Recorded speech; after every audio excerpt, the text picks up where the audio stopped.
So hello everyone, my name is Ashish Kumar Jha, and very welcome, first of all, very welcome to you in this video class. And today I am going to dealing with a poem.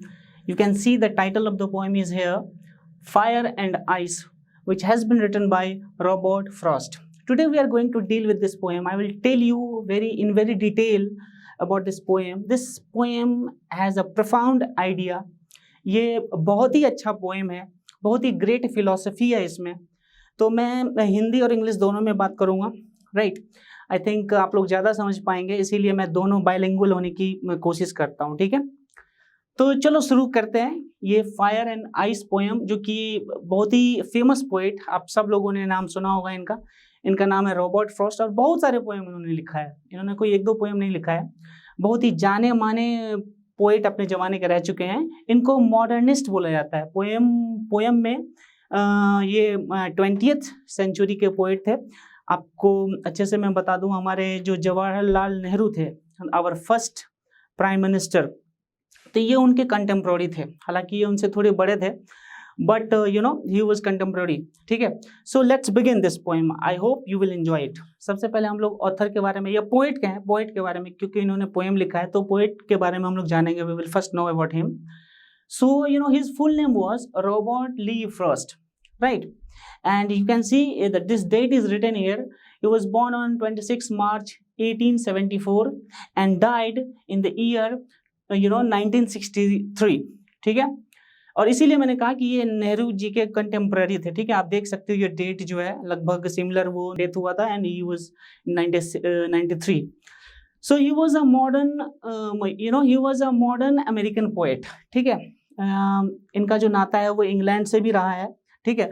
लेकिन ये he was a modern American poet. American poet में ये बहुत ही famous हैं, और भी American poet हैं। आपने W.H. लॉन्गफेलो का नाम सुना होगा, वो भी एक अमेरिकन पोएट थे, and he is one of them.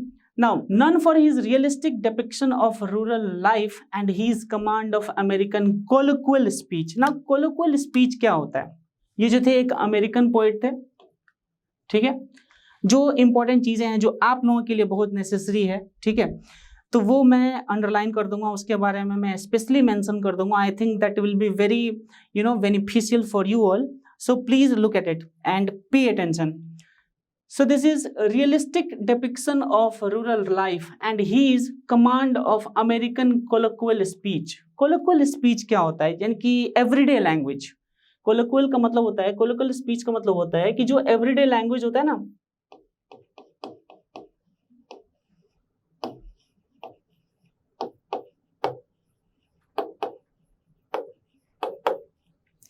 मतलब जिसको हम लोग बोली कहते हैं। हम लोग अपने इंडिया में बहुत सारे डायलेक्ट बोलते हैं, हर एक स्टेट में अलग अलग डायलेक्ट है, ठीक है। तो उनके ये अमेरिकन डायलेक्ट की इनको मास्टरी था। He has gained mastery over this, ठीक है। About he also wrote about nature. इनके जो पोएम है द डस्ट ऑफ स्नो, आपने पढ़ा होगा, आपके सिलेबस में है, ठीक है। It is in your syllabus, ठीक है। फर्स्ट पोएम एक्चुअली वही है, मैं उसको भी एक्सप्लेन करूंगा। So look at this, wrote about nature also, nature के साथ भी, क्योंकि ये खुद एक तरह से अपने आप को फार्मर भी मानते थे। He consider himself as a farmer also, ठीक है। फार्मिंग भी उन्होंने बहुत किया है। Was a great poet. So we will, इसके बाद है ही, इनके कुछ लिटरेरी अचीवमेंट हम लोग जान लेते हैं। He is the only poet to receive 4 Pulitzer prizes. Pulitzer prizes जो कि एकेडमिक फील्ड में लोगों को दिया जाता है। कई सारे ऐसे अवार्ड्स हैं, ठीक है। हमारे इंडिया में भी कई सारे सिविलियन अवार्ड्स हैं, जो अपने अपने क्षेत्र में अच्छे करने वाले को वो अवार्ड्स मिलते हैं, ठीक है। So you can see he got Pulitzer prizes for poetry, right. And एक दो नहीं, 4 मिले इनको, ठीक है। And become one of the America's rare public figure, ठीक है। इनको क्या है कि नोबेल में ये नॉमिनेशन तो इन्हें मिला नोबेल प्राइज में, लेकिन इनको नोबेल नहीं मिला, ठीक है। सो क्योंकि वो तब तक काफ़ी जूरी का ये था मानना, जो नोबेल प्राइज देने वाले थे उनका ये मानना था कि तब तक ये काफ़ी बूढ़े हो चुके थे, 86 ईयर्स के करीब हो चुके थे, राइट। बट इनको जो है बाकी बहुत सारे अवार्ड्स मिले। सो you can see he was a great literary figure, ठीक है। So he was awarded the Congressional Golden Medal in 1960 for his poetic work. सो आप देख सकते हैं कि ये कितने बड़े स्टेचर के पोएट थे, you know how great his achievement was, and you know you can know more about him because you can see. अभी इनके पोएम मैं आपको बता देता हूँ कि रोड नॉट्स टेकन आपने देखा होगा, आपके सिलेबस 9th में भी है। फिर है road side stand, the road side stand इनके पोएम है। So you can see that he has, इनके पोएम आपको किसी भी बुक्स में आराम से मिल जाएंगे। He is a great poet, right. तो अब हम शुरू करते हैं पोएम के आइडियाज के बारे में। We will talk about the ideas of this poem, कि ये जो पोएम इन्होंने लिखा है फायर एंड आइस, जो कि काफी कॉन्ट्रेरी लग रहा है एक दूसरे से, एक है फायर और एक है आइस, ठीक है। आप देखोगे कि दोनों का जो नेचर होता है, जो स्वभाव होता है फायर का और आइस का, वो बिल्कुल अपोजिट होता है अपने आप में, ठीक है। तो आखिर इस पोएम का नाम ऐसे क्यों दिया गया है? क्या इसका लिटरल, सिर्फ लिटरल मीनिंग ही है? क्या हमें सिर्फ फायर और आइस ही समझना चाहिए, या इसके पीछे कुछ मतलब है? इसके पीछे क्योंकि हर एक पोएम के थ्रू पोएट जो है वो एक मैसेज देना चाहता है, you know, with every poem, you know, the poet wants to convey something, he or she wants to tell us, right? So we will try to cover up the message also, we will try to understand the message what he tries to tell us, ठीक है। So the idea that helped Frost to write the poem, जो idea जिससे inspire होकर के Robert Frost ने इस poem को लिखा, ठीक है। मेजरली 2 आइडियाज हैं, देयर आर 2 आइडियाज, ठीक है। तो देखते हैं कि ये 2 आइडियाज है क्या।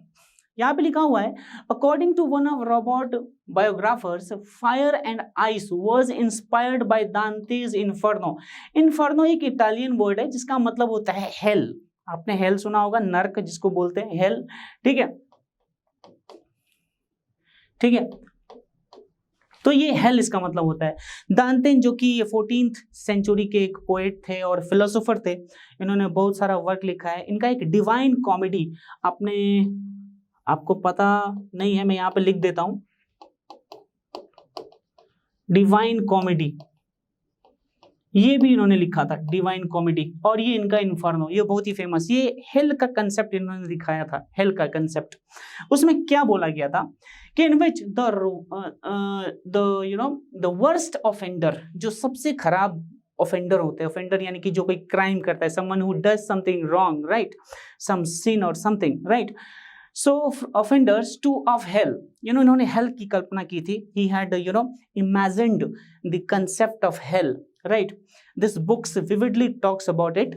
And the traitors का मतलब होता है जो गद्दार होते हैं, जो धोखा करते हैं, ठीक है, are submerged in a lake bound with ice, जो एक ऐसे लेक में वो पड़ जाएंगे, उनको डुबो दिया जाएगा, जो कि क्या होगा, इज फिल्ड विथ आइस, जो आइस से भरा होगा, ठीक है। यानी कि उनका जो एक डिपिक्शन था हेल का, एक इस तरह से था, ठीक है।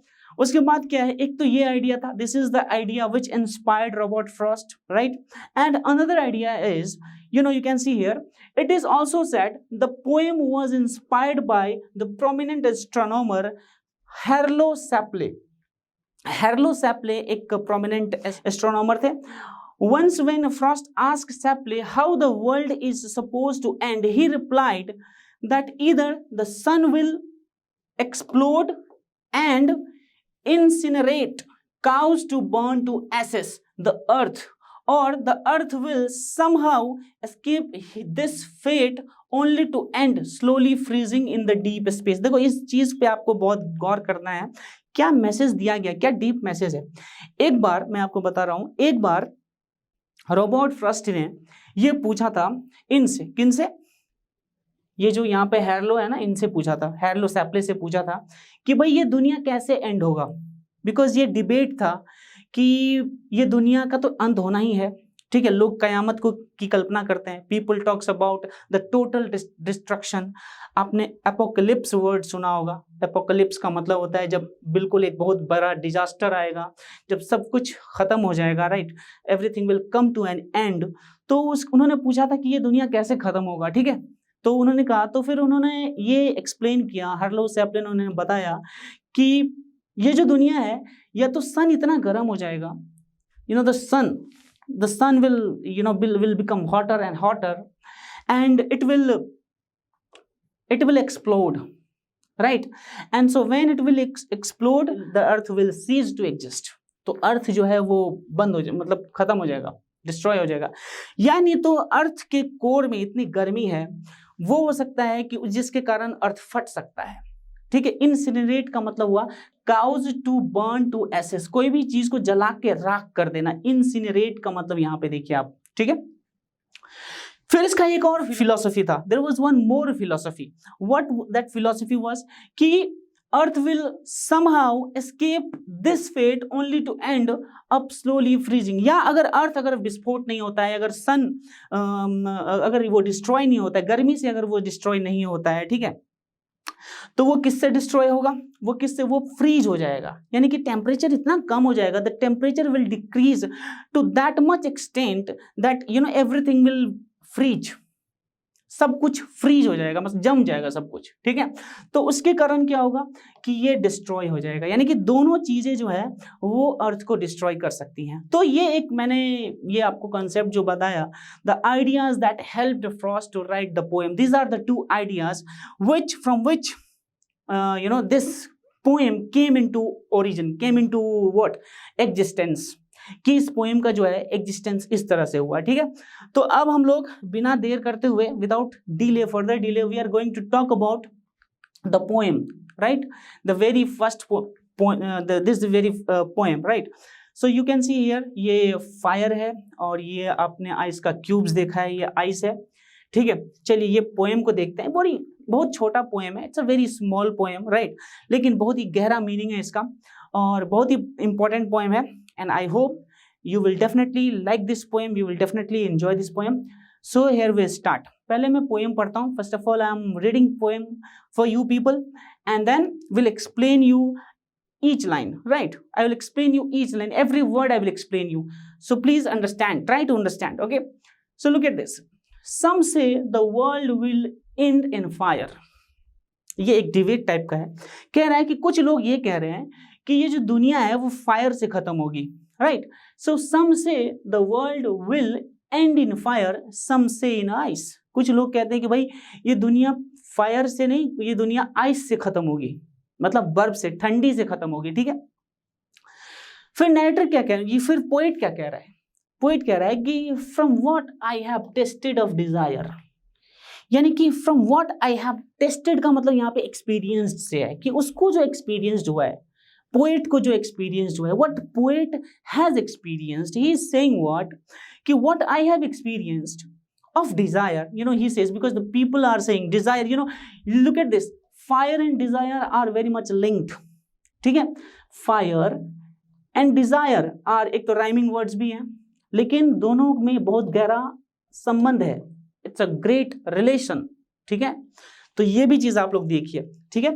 अब आगे है आइस, ठीक है। फिर ये कहता है क्या पोएट कि from what I have tasted of desire I hold with those who favour fire, ठीक है। ये नरेटर का अपना विचार है। नरेटर सेज व्हाट, कि मेरा ये विचार है, मैं उन लोगों के पक्ष में हूं, फेवर का मतलब होता है पक्ष, राइट, कि मैं उन लोगों के पक्ष में हूं जो फायर के पक्ष में है, यानी कि जो लोग ये कह रहे हैं कि फायर से दुनिया डिस्ट्रॉय होगा। The people, those who are saying that the fire, it is the fire that will that leads to the end, that will become the cause of ending this world, ठीक है। ये fire जो है वो दुनिया को खत्म करने का एक कारण बनेगा। तो नरेटर उसका पक्ष दे रहा है फिलहाल अभी, ठीक है। आगे भी देखते हैं, अभी आगे बाकी है, ठीक है। सो कह रहा है क्या कि I have tasted of desire I hold with those who favour fires. कितना अच्छा लाइन है और कितना अच्छा वर्ड बोला गया, प्लीज ट्राई टू अंडरस्टैंड, और आप देखिए आपको जरूर अच्छा लगेगा। और इसमें जो वर्ड्स हैं, इसके मीनिंग को, इसके पीछे जो मीनिंग जो नरेटर कहना चाह रहा है उसको समझने की कोशिश करेंगे हम लोग, तो बहुत ही सही रहेगा, सही मीनिंग हम लोग इंटरप्रेट कर पाएंगे इसका। कह रहा है क्या, आई hold with those who favour fire, कि मैं उनके पक्ष में हूं जो ये कह रहे हैं कि ये जो दुनिया है वो फायर से खत्म होगा, ठीक है, आग से खत्म होगा। और मैंने आपको पहले ही बता दिया कि दुनिया फायर से कैसे खत्म होगा। एक तो ये कंसेप्ट है कि सूरज बहुत गर्म हो जाएगा एंड इट विल बर्स्ट, ठीक है, जो कि थोड़ा अनप्रेडिक्टेबल लगता है, क्योंकि अभी साइंस ने ये सब प्रूफ कर दिया है कि भाई ऐसा तो नहीं होगा कि सूरज जो है एकदम से ब्रस्ट हो जाएगा, ठीक है। और दूसरी चीजें यहाँ पे कि यहाँ पे दूसरी चीज यहाँ पे क्या बोली गई है कि सम सेज इन आइस, ठीक है, but if it had to perish twice, लेकिन फिर ये कह रहे हैं क्या पोइट क्या कह रहा है, रॉबर्ट फ्रॉस्ट क्या कह रहे हैं कि but if it had to perish twice, perish का मतलब क्या होता है, what is the meaning of perish, इसके वर्ड्स को भी मैंने यहाँ पे लिखा है, आप लोगों को पता है what is the meaning of perish, perish का मतलब होता है डिस्ट्रॉय, ठीक है, पेरिश का मतलब होता है कम टू एन एंड, ठीक है, कम टू एन एंड, ठीक है, यानी कि किसी भी चीज को खत्म करना, एंड करना, so perish, but if it had to perish twice, लेकिन अगर इसे हमें डिस्ट्रॉय करना होगा, अगर इसे 2 बार खत्म होना होगा, दुनिया ऐसा, ये नैरेटर ये कह रहे हैं, पोइट ये कह रहे हैं कि भाई अगर इसको 2 बार खत्म होना होगा तब क्या होगा, what will happen if it had to perish twice, ठीक है, तो बात यहाँ पे है I think I know enough of it, लोग देखो दोनों चीज का एक्सपीरियंस है, यहाँ पे टेस्टेड का मतलब भी एक्सपीरियंस है, और आई नो यहाँ पे तो क्लियर कह ही दिया कि I think I know enough of hate, कि मैं हेट के बारे में भी बहुत अच्छे से जानता हूँ, भाई मुझे हेट का भी एक्सपीरियंस है, हेट देख रहा ना, ये हेट का जो लिंक है वो इस आइस से है, यानी कि ये जो हेट है इस आइस से जुड़ा हुआ है, ठीक है, और ये जो फायर है ये किससे जुड़ा हुआ है, डिजायर से जुड़ा हुआ है,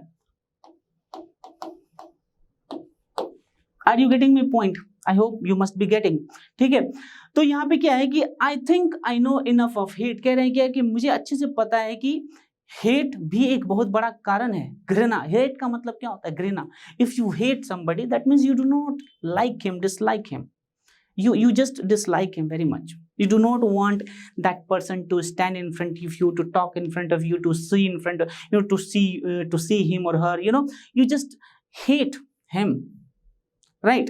तो ये चीज यहाँ पे है, कहता है कि I think I know enough of hate to say that for destruction ice is also great and would suffice, क्या बात है, कह रहा है क्या कि to say that for destruction, कि इस डिस्ट्रक्शन के लिए ये जो दुनिया, the world will come to an end, you know, when the world will come to an end, that ice is also sufficient, so what he says that for destruction even the ice is also great, you know what narrator says, once again I'm going to tell you, he has experienced of these two things.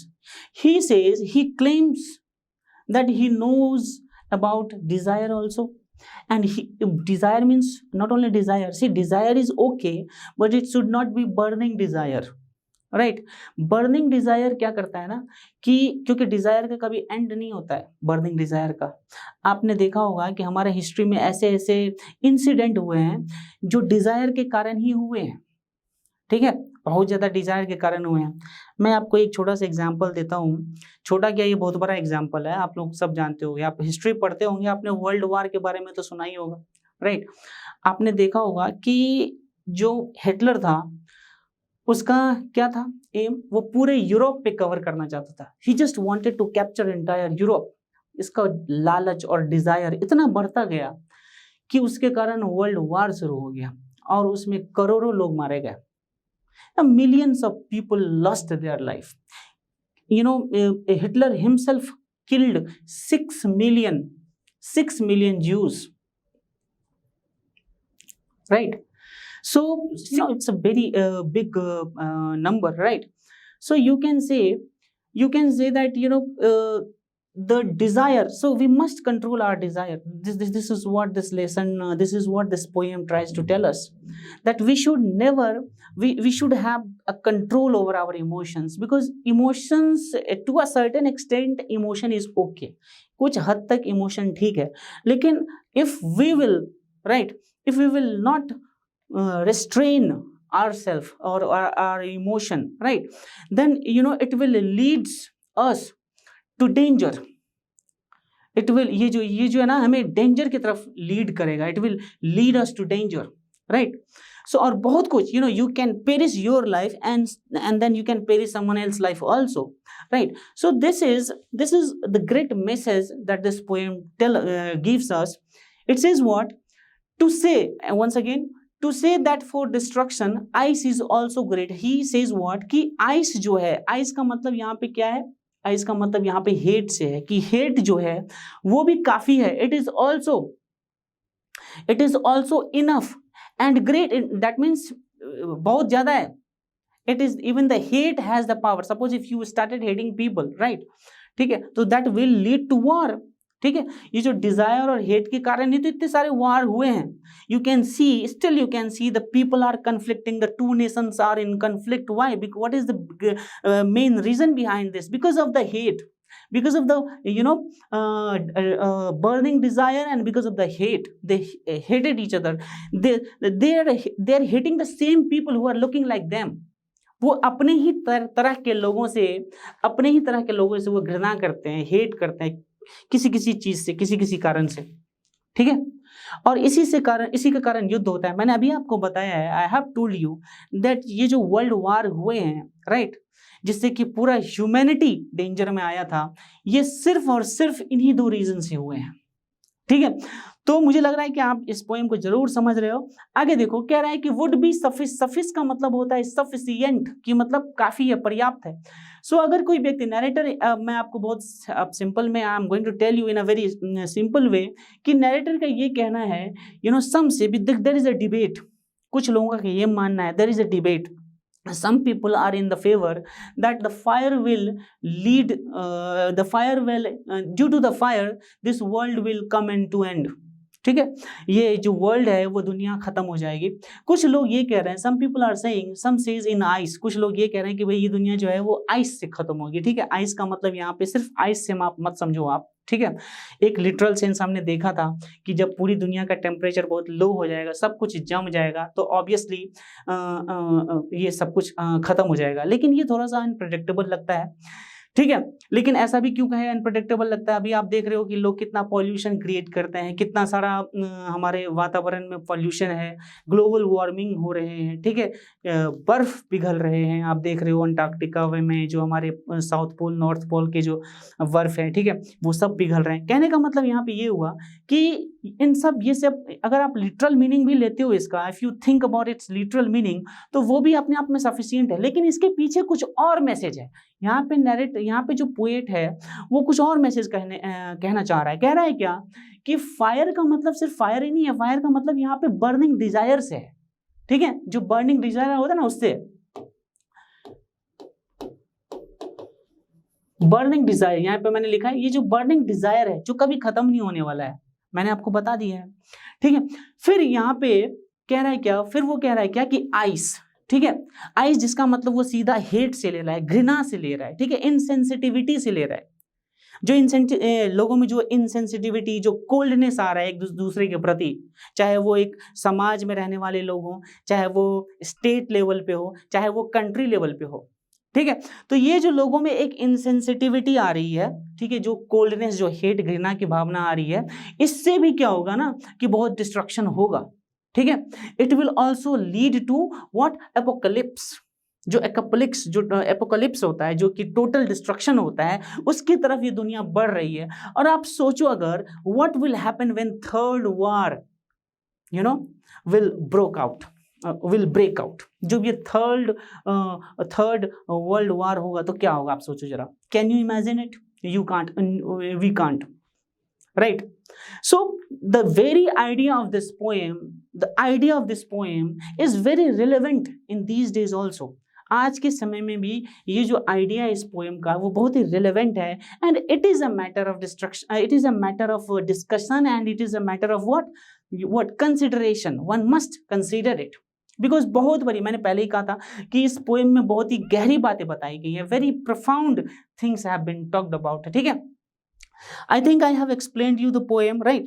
Now we are going to proceed further. अभी हम लोग आगे बढ़ने जा रहे हैं और हम लोग देख रहे हैं इस पोएम के कुछ वर्ड्स, हालांकि मैंने बता दिया है लेकिन फिर भी कुछ इंपॉर्टेंट वर्ड्स हैं इस पोएम में which we must talk about. So let's see this. So look at this, the important words of the poem, ठीक है। इस पोएम में कुछ इंपॉर्टेंट वर्ड्स हैं, जैसे कि मैंने यहाँ पे दिखाया था आपको, पेरिस का मतलब मैंने लिखा था come to an end, यानी कि खत्म होना, ठीक है। Perished, his life will be perished, ठीक है।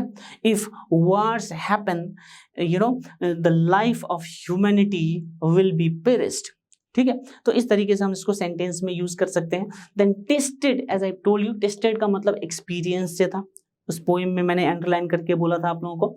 एंड सफिस का मतलब टू बी सफिशिएंट, सफिस का मतलब होता है सफिशिएंट, इनफ, काफी, ठीक है, जिसको हम लोग इनफ कहते हैं, ENOUGH, इनफ, ठीक है।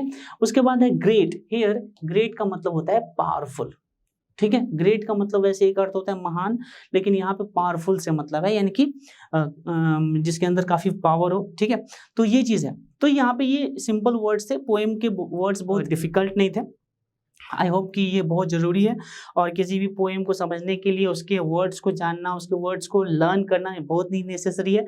मैं चाहूँगा कि आप इस वर्ड्स को आप लिख लें, तो इसका स्क्रीनशॉट ले लें, that will be very beneficial for you.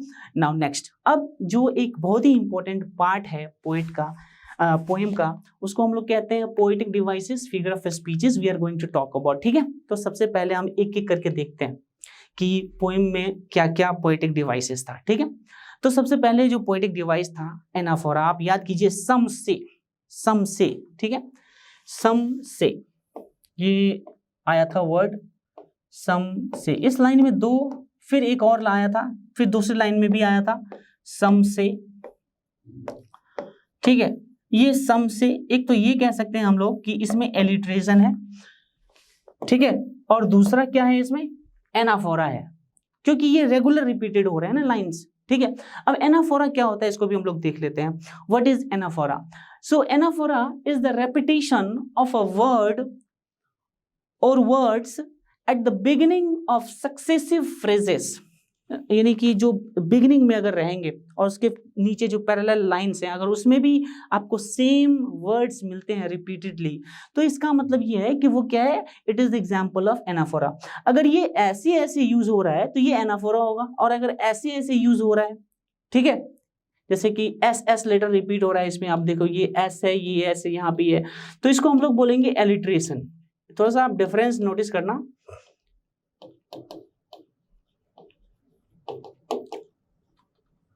ये एलिट्रेशन है, ये एस और एस जो रिपीटेड हुआ ये एलिट्रेशन है, लेकिन ये सम से और ये सम से जो दोनों लाइन में रिपीटेड है, right, in the lines of the poem, right, ये क्या है, ये एनाफोरा है। This is the example of anaphora, ठीक है। तो आप देख सकते हो यहाँ पे क्या कह रहे हैं, डेफिनेशन क्या कह रहे हैं, anaphora is the repetition of a word or words at the beginning of successive phrases, clauses, lines to create the sonic effect. Sonic का मतलब साउंड से होता है, सोनिक का मतलब कैसे, किससे होता है, साउंड से होता है, SOUND, right. So look at this sonic effect, ठीक है, sonic effect. So some say is repeated in the first and the second lines. As I told you that this is repeated in the first and the second line. So let's move ahead. What is next? You can see here. चलिए आगे देखते हैं. What is next? Now इसमें क्या है? Metaphor है, symbolism है. Symbolism तो है ही. हम लोग फायर के बारे में जो देखे थे, इससे बड़ा सिंबोलिज्म अब कहाँ होगा? जो फायर और आइस का जो सिंबोलिज्म है, जो फायर और आइस है, उसको किससे कंपैरिजन किया गया? फायर का जो कंपैरिजन है वो बर्निंग डिजायर से है, ठीक है। हम यहाँ पे इक्वल टू करके लिख सकते हैं, ठीक है। देखिए ये फायर का मतलब क्या हुआ, बर्निंग डिजायर,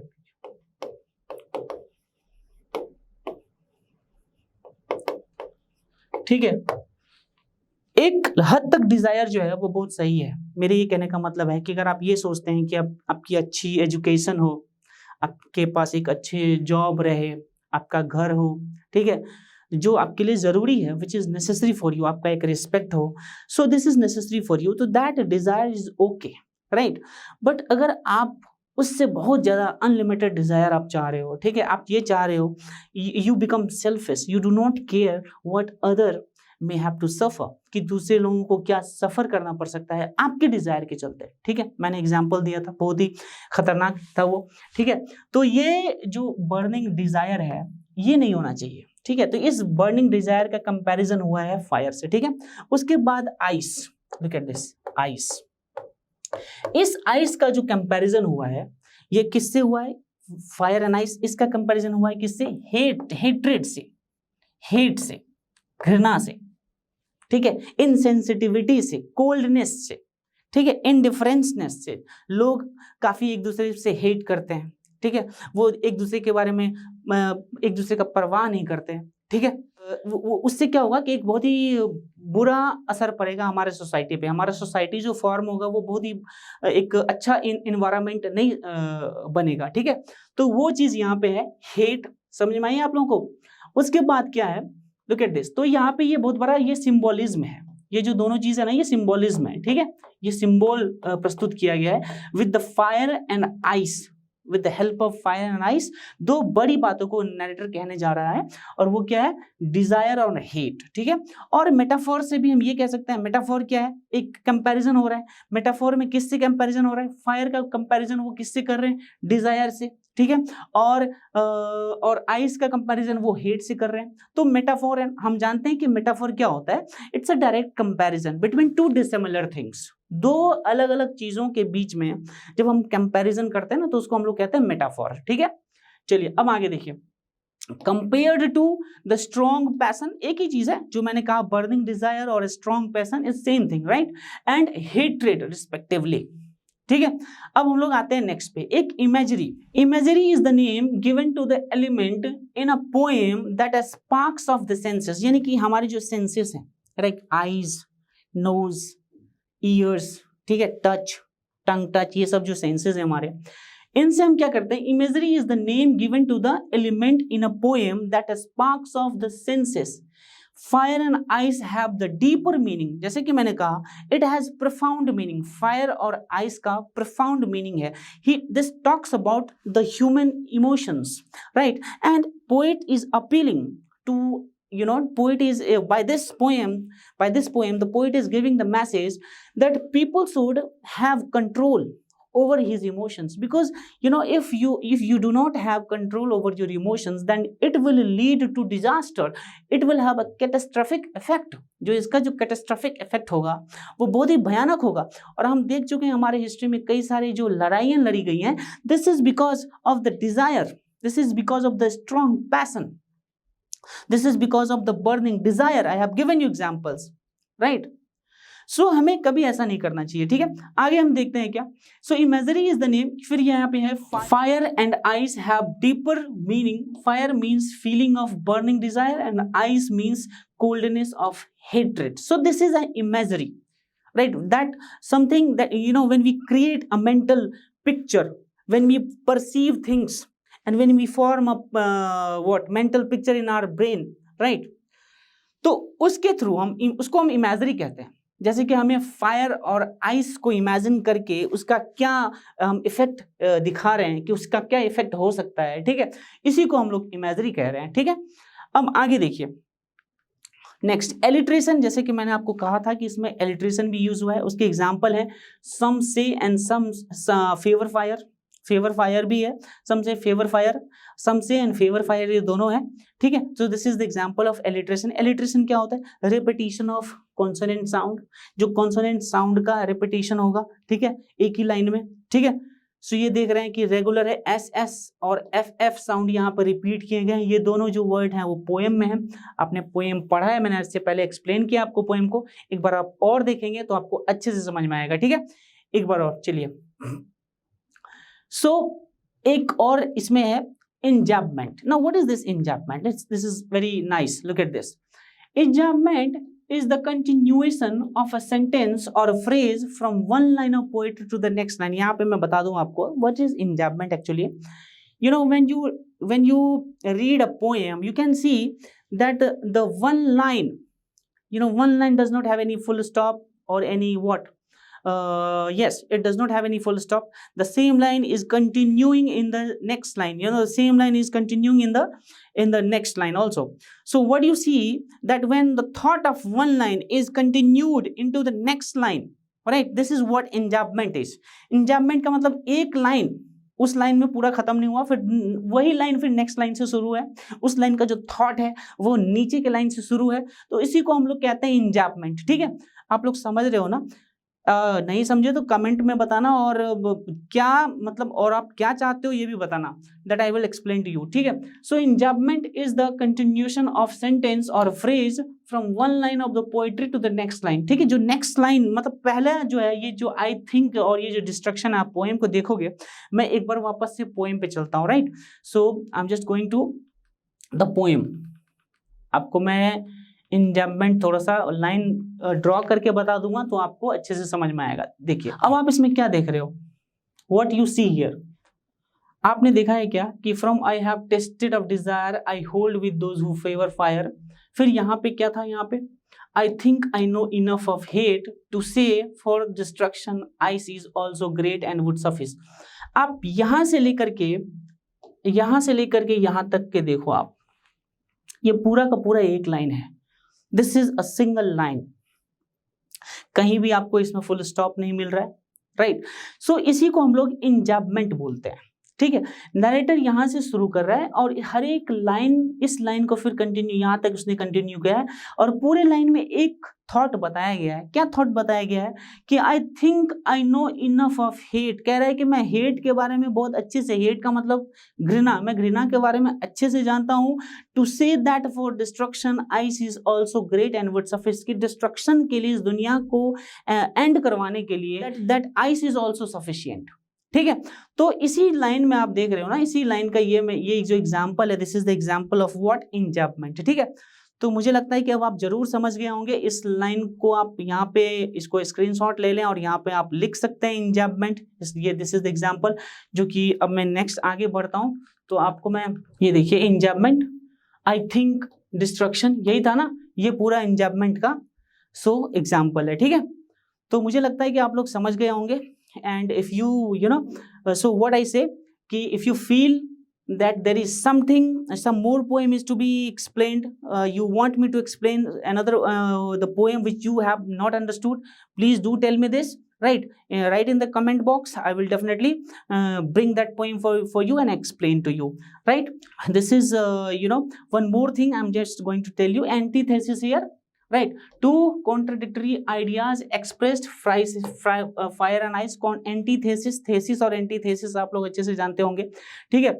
मैं बता देता हूं क्या होता है two contradictory idea. Two contradictory idea, ये आपको याद होगा कि जब मैंने पोएम शुरू किया था तभी मैंने बताया था कि फायर और आइस जो है वो अपने आप में अपोजिट है, they are expressing opposite sense, ठीक है, एक दूसरे के टोटली कॉन्ट्रेरी है, ठीक है। तो एंटीथेसिस इसी को कहते हैं, when contradictory ideas are expressed together, ठीक है। तो इसमें ये चीज है यहाँ पे, ठीक है। तो this is the example fire and ice. पूरा जो इसका थीम है पोएम का एक तरह से एक एंटीथेसिस पे बेस्ड है, ठीक है। यहाँ पे एक बार हम और एक देख लेते हैं राइमिंग स्कीम पोएम का क्या है। पोएम का जो राइमिंग स्कीम है, पहले आप देख रहे थे कि डिजायर है, फिर आइस है, फिर उसके बाद वापस से फायर था पहले, फिर आइस है, फिर इसके बाद डिजायर है। तो ये ए बी सी बी, ठीक है। मैं एक बार पोएम पे वापस से चलूंगा और वहां पे मैं आपको लिख के दिखाऊंगा कि ये कैसे इसका राइमिंग पैटर्न है, that would be very beneficial for you all. So yes, so let's see the rhyming scheme, ठीक है। राइमिंग स्कीम क्या है पोएम का, ये भी हम लोग देख लेते हैं, ठीक है। Fire, this is A, then ice, this is B, desire, fire desire is matching, so you can see here A, ठीक है। फिर आप क्या देख रहे हो, this desire again fire A, because the sound is not changed, then ice, this is B, right. Then here C, you can see because hate, and then here is ice again B, and then hate great, so C, and then this suffix, so B. So what is the rhyming scheme of this poem is, you can say A B, then A, and then B C, then B C, right, BC, then again BC, and B, at the end it is B. So this is what the rhyming scheme of this poem, it was written there also. Now I have written it again. So now friends and dear students, now this is the rhyming scheme, and I have completely explained this poem. I have covered almost all aspect of this poem, the hidden message behind this poem, right? The idea from which the poet composed, on which the poet composed this poem, then the figure of speech, the word meanings. I have explained everything of this poem, and you must have understood it. So this is all for today, right? As I have told you already also, that if you want me to explain another poem, you please do mention the name of the poem. I will definitely explain to you, whichever topic it is, either it is from grammar or from or from a story or anything, right? In English, you do tell me, I'll explain it to you. So this is the end of this class, and I hope you must have enjoyed it. Have a nice day. Thank you.